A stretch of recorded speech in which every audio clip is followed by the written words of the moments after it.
सत्यम news पर मिलेंगी भदोही जिले के हर इलाके, गली मोहल्ले, गांव, शहर की खबर। भदोही जिले की खबरों को पाने के लिए आप देखते रहिए सत्यम न्यूज वेब टीवी और पढ़ते रहिए सत्यम न्यूज अखबार। सुप्रभात, आदाब, नमस्कार। वक्त हो चला है भदोही जिले की खबरों का। एक बार फिर हाजिर हूं भदोही जिले की खबरों को लेकर मैं नसीर कुरैशी। खबरों की शुरुआत करते हैं इस अहम व बड़ी खबर से। भदोही शहर कोतवाली इलाके के एक गांव की विक्षिप्त युवती के साथ मनबड़ युवक ने घर में घुसकर छेड़खानी की है और उसका कपड़ा भी फाड़ दिया था। मनबड़ युवक ने इस वारदात को उस वक्त अंजाम दिया जब युवती की मां खेत गई हुई थी। घर पर युवती का भाई मौजूद था जिसे मनबड़ युवक ने बहाने से उसे बाहर भेज दिया। इसी दौरान मौका पाकर विक्षिप्त युवती के साथ मनबड़ युवक ने छेड़खानी की है। युवती की मां की तहरीर पर भदोही कोतवाली पुलिस ने फौरन कार्रवाई करते हुए विजय कुमार यादव नामक मनबड़ युवक के खिलाफ धारा 354 का 354 खा सहित अन्य धाराओं में मुकदमा दर्ज किया है। इस मामले की जांच खुद सीओ भदोही अजय कुमार चौहान करेंगे। उधर विक्षिप्त युवती के साथ छेड़खानी की सूचना मिलते ही भीम आर्मी के कार्यकर्ता भदोही कोतवाली पहुंच गए थे। गोपीगंज नगर के एक लान में महिलाओं ने होली मिलन समारोह का आयोजन किया था। होली मिलन समारोह के दौरान नजारा कुछ अलग दिखा। गोपीगंज नगर के दर्जनों परिवार की पहुंची महिलाओं ने आयोजित होली मिलन समारोह में राधा कृष्ण की फोटो पर पुष्प वर्षा कर होली खेली। उसके बाद एक दूसरे पर फूलों की बौछार करते हुए होली की बधाई दी है। महिलाओं ने बड़े ही हर्षोल्लास के साथ होली मिलन समारोह को मनाया है। इस दौरान महिलाओं ने भजन भी गाए। गोपीगंज नगर के अलग अलग इलाकों से दर्जनों से अधिक महिलाएं इस होली मिलन समारोह में पहुंची थी। होली मिलन समारोह में साधना, गुड़िया, संगीता, शिवानी सहित काफी महिलाएं मौजूद रहीं। प्रधानमंत्री आवास निर्माण के लिए पुरानी दीवार को गिराते समय मलबे में एक मजदूर दब गया जिससे वह गंभीर रूप से घायल हो गया। जहां अस्पताल ले जाते समय रास्ते में ही मजदूर की मौत हो गई। मामला ज्ञानपुर कोतवाली इलाके के बालीपुर देहात के दलित बस्ती का है, जहां दलित बस्ती निवासी 32 वर्षीय सुनील कुमार अपने घर पर प्रधानमंत्री आवास का निर्माण करा रहा था और खुद पुरानी दीवार गिरा रहा था। अचानक दीवार सुनील कुमार के ऊपर गिर पड़ी जिससे वह मलबे में दब गया था। आनन फानन में परिजन सुनील कुमार को मलबे से निकालकर जिला अस्पताल ज्ञानपुर लेकर पहुंचे थे, जहां हालत गंभीर होने पर डॉक्टरों ने वाराणसी ट्रामा सेंटर के लिए रेफर कर दिया था। वाराणसी जाते समय रास्ते में ही सुनील कुमार की मौत हो गई। मौत से परिजनों में कोहराम मच गया। पत्नी सुनीता देवी का रो रो कर बुरा हाल है। वाराणसी जंघई रेलवे मार्ग के Bhadohi railway station Fattupur railway फाटक के समीप एक महिला का शव पाए जाने से सनसनी फैल गई। मौके पर पहुंची पुलिस ने शव को कब्जे में लेकर पोस्टमार्टम हेतु भेज दिया। उधर महिला की शिनाख्त होने के बाद परिजनों में कोहराम मच गया। रामसाहेबपुर निवासी आफ्ताब आलम की 45 वर्षीय पत्नी अफसाना बानो की पिछले कुछ दिनों से तबीयत खराब थी। दिमागी हालत ठीक न होने के कारण वह घर से निकल गई थी। इस बीच परिजन घर से निकली अफसाना बानो की तलाश कर रहे थे। तभी रविवार की सुबह अफसाना बानो का शव फत्तूपुर विश्वकर्मा मंदिर रेलवे फाटक के ट्रैक पर पाया गया। रेलवे ट्रैक पर शव पाए जाने से परिजनों में कोहराम मच गया। पोस्टमार्टम के बाद परिजनों ने शव का अंतिम संस्कार कर दिया है। गोपीगंज के गिराई गांव में मौजूद मदरसा दारुल उलूम हबीबिया रिजविया में 35वां सालाना जलसा व दस्तारबंदी का कार्यक्रम आयोजित किया गया था, जहां 62 आलिम, हाफिज व कारी की दस्तारबंदी करते हुए प्रमाण पत्र सौंपा गया। सालाना जलसा व दस्तारबंदी कार्यक्रम को लेकर मदरसे को भव्य रूप से सजाया गया था और जलसे में भारी भीड़ उमड़ी थी। कार्यक्रम में 15 आलिम, 17 हाफिज व 30 कारी की दस्तारबंदी करते हुए डिग्री प्रमाण पत्र सौंपा गया है।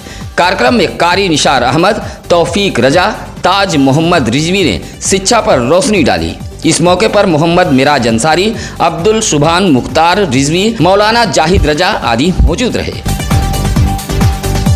ज्ञानपुर के महाराजा चेत सिंह जिला अस्पताल का एक कथित तुगलकी फरमान चर्चा का विषय बना हुआ है। पिछले कुछ दिनों से अपने कारनामों को लेकर सुर्खियों में रहने वाले अस्पताल के डॉक्टर व कर्मचारियों ने अपनी खामियों को छिपाने के लिए एक कथित तुगलकी फरमान जारी किया है और बाकायदा नोटिस चस्पा की है। नोटिस पर संदेश लिखा गया है कि अस्पताल में वीडियो व फोटोग्राफी करना प्रतिबंधित है। इस तुगलकी फरमान से आप अंदाजा लगा सकते हैं कि जिला अस्पताल अपनी खामियों को किस तरह छिपाना चाहता है। दरअसल डॉक्टरों की लेट लतीफी, अपने चेंबर से गायब रहना, खुलेआम प्राइवेट प्रैक्टिस करना व मरीजों को बाहर से दवा लिखना जैसी खामियों को डिप्टी सीएम से लेकर भदोही सांसद व डीएम ने पकड़ा था। डॉक्टरों की इस नाकामी व लापरवाही को भदोही की मीडिया ने प्रमुखता से दिखाया भी था और छापा भी था। अब ऐसी खामियों को छिपाने के लिए महाराजा चेत सिंह जिला चिकित्सालय के डॉक्टरों ने तुगलकी फरमान जारी किया है। भदोही शहर के मदरसा फैजुल उलूम नई बाजार के मैदान में खैर उम्मत कॉन्फ्रेंस का आयोजन किया गया। कॉन्फ्रेंस में बड़ी संख्या में लोग पहुंचे थे।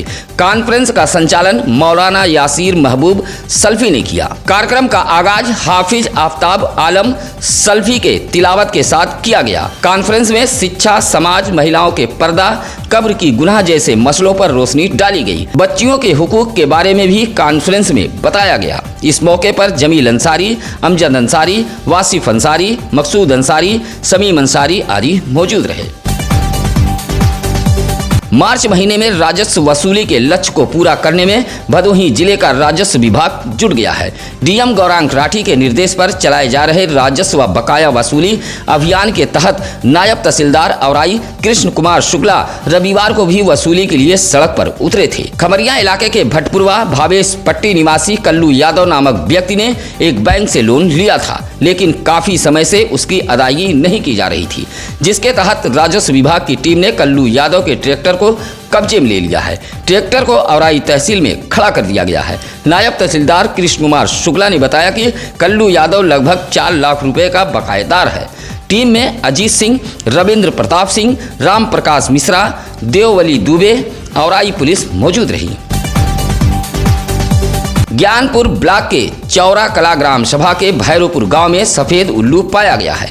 गांव के एक खेत में उल्लू घायल होकर पड़ा था, जहां संतोष कुमार यादव ने घर पर ही घायल उल्लू का इलाज किया और वन विभाग को सूचना दी। सफेद उल्लू मिलने से गांव में कौतूहल का विषय बना रहा। उल्लू देखने के लिए बच्चों की भीड़ उमड़ी थी। वन विभाग को सूचना देने के बावजूद भी काफी देर तक टीम नहीं पहुंची थी।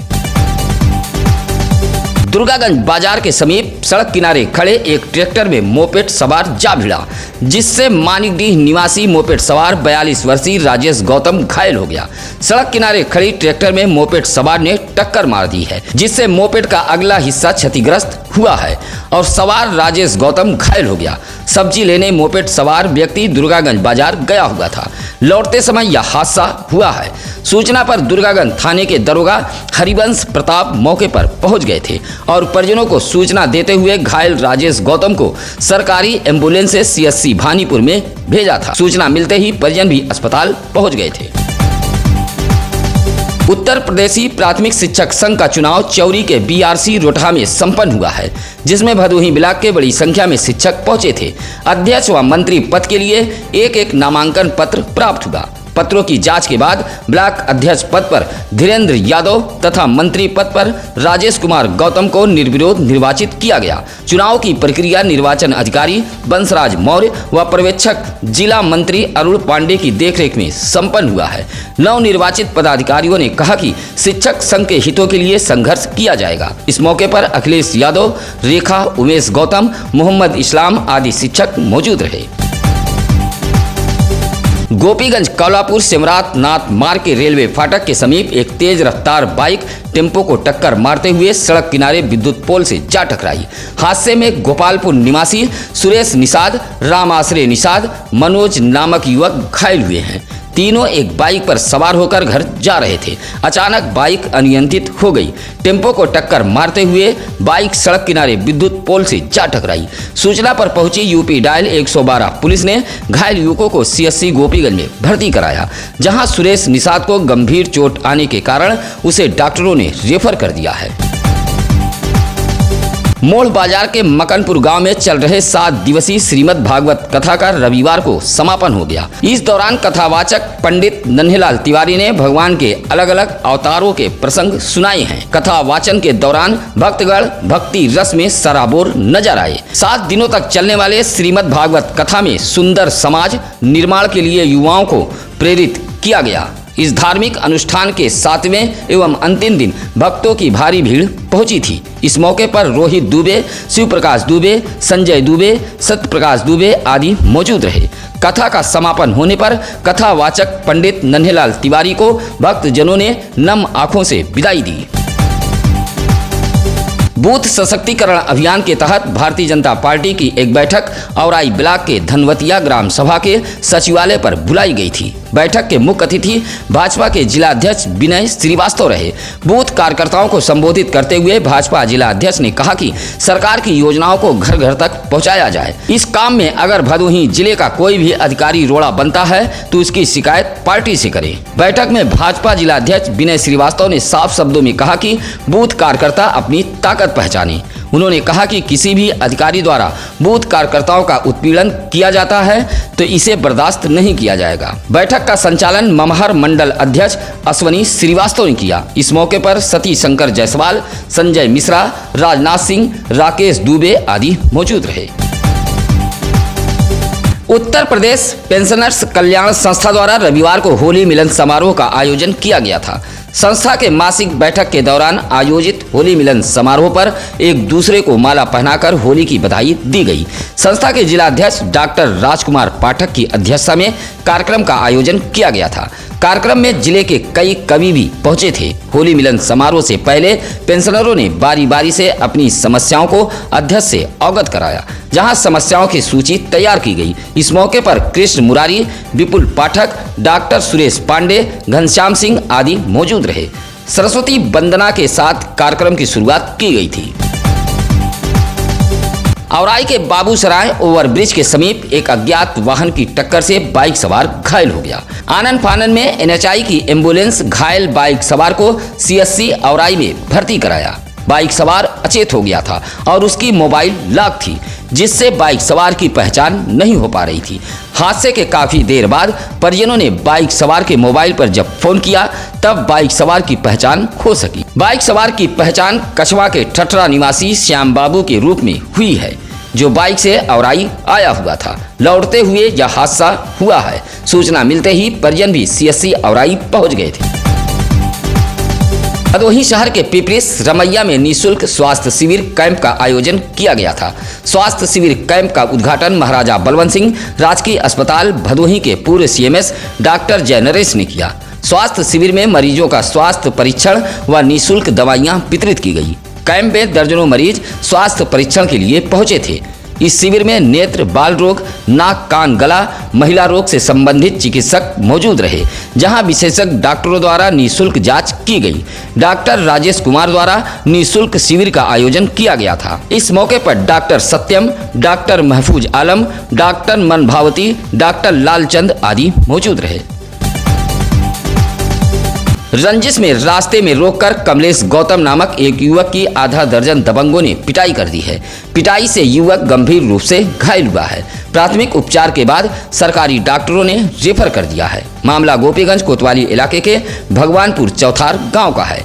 कमलेश गौतम घर से कोटे की दुकान पर राशन लेने जा रहा था। गांव के ही बगीचे के समीप घात लगाकर बैठे दबंगों ने रोककर उसकी पिटाई कर दी है। कमलेश गौतम के परिजनों के मुताबिक पिछले दिनों कुछ लोगों से बच्चों के विवाद में कहासुनी हुई थी। मामला थाने तक पहुंचा था। इसी रंजिशवश दबंगों ने रास्ते में रोककर कमलेश गौतम को पीटा है।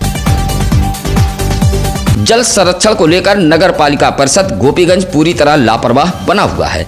पेयजल पाइपलाइन लीकेज होने से प्रतिदिन हजारों लीटर पानी बर्बाद हो रहा है। शिकायत के बावजूद भी नगर पालिका परिषद गोपीगंज के जिम्मेदार पूरी तरह लापरवाह बने हुए हैं। नगर के सदर मोहाल निवासी दिनेश अग्रहरी ने बताया कि पिछले कई दिनों से पेयजल पाइपलाइन लीकेज होने के कारण हजारों लीटर पानी प्रतिदिन बर्बाद हो रहा है। पाइपलाइन लीकेज होने से घरों में गंदा पानी भी पहुंच रहा है। कई बार नगर पालिका परिषद गोपीगंज से शिकायत की गई, लेकिन कोई ठोस कदम नहीं उठाया जा रहा है।